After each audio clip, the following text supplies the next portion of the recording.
Hello guys! For today's video, gagawa po tayo ng lay flat o drum leaf photo book. Napakadali pong gawin at wala nang binding machine na kailangan.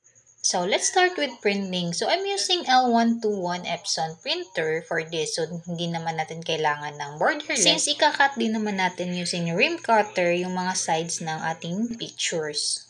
Naka-Epson matte at high quality lang ang print settings nito.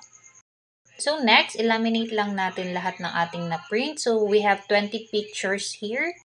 Ilaminate natin gamit ang QOF calling card, 30 microns laminating film. So mas mura ito compared sa Phototop. After nating malaminate lahat ng ating picture, so itupin natin lahat ito isa-isa. So dahan-dahan lang po sa pagtupi. So wag madaliin ang process na ito. Naka-fast forward lang po ang video po ha. Hindi ko po ito minadali. So, natupin na natin lahat. So, lagyan natin siya ng glue. Gamit ko dito ay all-purpose glue. At idikit natin lahat itong pictures. So, pwede kang gumamit ng brush. So, ako, ito lang yung ginamit ko kasi wala akong brush. So, sa paglalagay ng glue, make sure to check yung pictures ha. Baka baliktad po yung nalagyan natin ng glue. So, from time to time, i-check nyo po. So, fast forward na natin to. So, dikit lang. So, I'm using Squeegee Pro Max. So, medyo matagal ang paglalagay ng glue.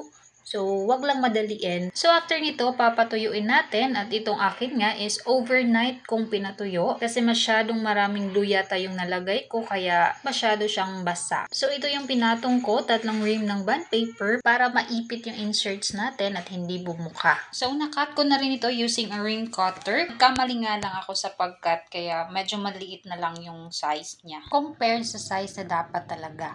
And now, maglalagay tayo ng first page at end page ng ating inserts. Ang ginamit ko dito is QOF No Back Print 250 GSM. So, ang nilagyan ko ng glue dito is yung likod ng photo paper. So, yung nasa loob is yung glossy part ng papel.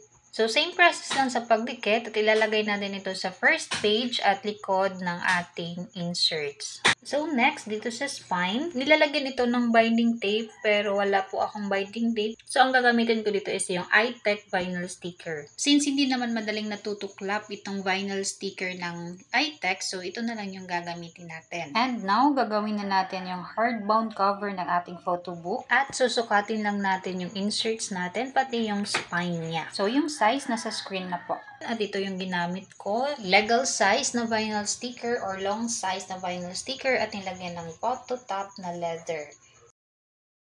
So, yung cover natin is 2mm chipboard at yung spacer natin is gagamitin natin ng book roller guide. So, dugtong method yung gagamitin natin dito. Kaya white lang yung ginamit natin na color para hindi masyadong halata yung pagdugtong natin. Sinipat ko lang yung pagdikit ng ating chipboard at ginamitan natin ng ruler guide ang spacer ng ating hardbound cover. So, kailangan may spacer talaga para madali lang i-open yung ating photo book. So, nakat pala yung video dito. Basta yun po yung process ng pagdugtong natin. At ito na siya. So, lalagyan pa din natin ng cover itong loob ng ating hardbound cover. Dito naman is vinyl sticker ng QOF yung nilagay ko.